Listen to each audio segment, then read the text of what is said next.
in this crafting experiment, I wanted to challenge myself to make a mat to defrost meat essentially. So usually we do this placing it on a paper napkin and then letting it absorb in the fridge, and then we just replace it over and over again. But I really wanted to make something that was way cuter than just a paper towel. So of course my first stop was the Dollar Tree, which for some reason my Dollar Tree only sells these red ones, which is not really my color. So I wanted to use it as my base because it does have that absorption power, but I didn't want it to be seen. So I started out by cutting the mat sizes, so comparing it to what I was trying to fit in, and then figuring out how to cover it with some scrap fabrics that I had. The fabric scraps were mixed up, so I decided to sort them out by color tones, so that way I would also have it for future projects. Of course, if I just had a single piece of fabric, this would have been way faster or easier, but I really love just crafting with scraps and repurposing as much as I can. So I laid them all out to try to see how many pieces I would need, and then cut off any excesses. And usually I would have tried to keep on the rounded edges, but considering this was my first project with a sewing machine in months, I really didn't think I was up for that challenge. So it was better for me to even it out with my ruler. And yes, even though I had all those color choices, I ended up doing just the single color for one of my mats. As you probably noticed at the beginning, I ended up trying to cut for two because my mat was big enough for two. So I did the first one that was just the same fabric, and then for the second one I wanted to try and do some color blocking. Now here I did make a mistake, which I wish I could take back. I chose this very light fabric. It is both light in color and in weight compared to the other one, and it made life way more complicated than it needed to be. But at this point I was just concentrating on aesthetics and making sure that the sizing seemed okay. So I just kind of went with it and then made it work after the fact. For some strange reason though, I was very committed to this fabric, and even though this had a curve, I didn't think it was big enough of a deal to cut it straight. So then I ended up just adding extra corners to it and trying to align it with the curve, which was not good for sewing, which my instincts told me and I totally ignored. But I pinned it all together, trying to pin it vertically. I saw somewhere that this was just the easiest way to pin when sewing, so it just makes it easier to release as you're using the machine. So I've kind of stuck to this method throughout the last year or so that I've tried to sew. The one thing I did try to do was to not put too many pieces together, because then I knew I would get confused on which was the best way to sew, and I was trying to not complicate things. And hopefully if you're enjoying this project, please be sure to subscribe, because my mom and I make all types of DIY videos, usually with scraps or repurposing something we already have. So we love to have you to share our adventures with. Once I had everything pinned, then I just went to the sewing machine and started sewing. You can of course start changing the sizing of your stitching.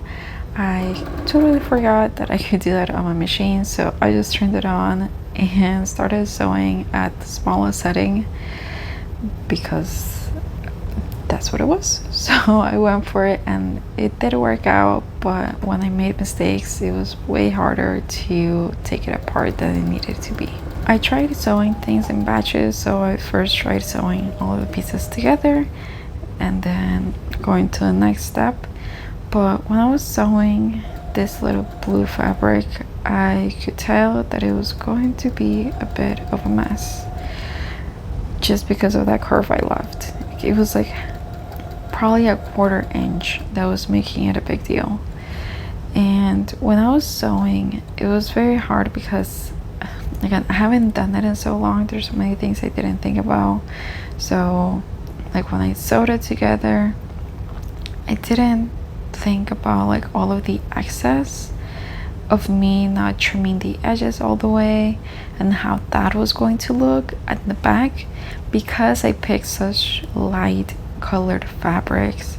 And then I didn't think about the edging. So you see me here with the iron trying to just make everything flat and really give it a more presentable edging. The one that was full colored, it was going to be, well, it is being used outside, so I really wanted the quality to be there. When it came down to it, after I finished sewing everything together, then because I hadn't cut it ahead of time, I ended up cutting on my ironing mat and then folding the fabric over the edges so that I could try and essentially cover the front of the red mat. Because I did choose the very light colored fabric, which I realized ended up being a mistake, I had to go back and do some cuts to flatten out the fabric the opposite way from where I had sewn it originally. And I also had to add this additional ribbon, which was actually a leftover from the sew project that I did a few weeks back, to cover up the imperfections. So part of the sections they didn't actually sew together because of that curve issue that I mentioned. And then the edgings on where one thing folded over the other, they were just really messy and I hated the way it looked. So I used this additional section just to cover up. This was a bit of a challenge to sew in itself because it was thick and I was just not sure how to go about it. So I had to keep raising my foot so that it would stitch over it, and then I would keep hoping that my needle would not break while I was also trying to do this quickly and straight. So it was quite a challenge for my first sewing project, but thankfully it all sort of worked out in the end. I did do some sewing all around to close it up, and the fact that I ironed out the edges before I tried sewing was a massive help. Otherwise I would have been just constantly fighting with the fabric.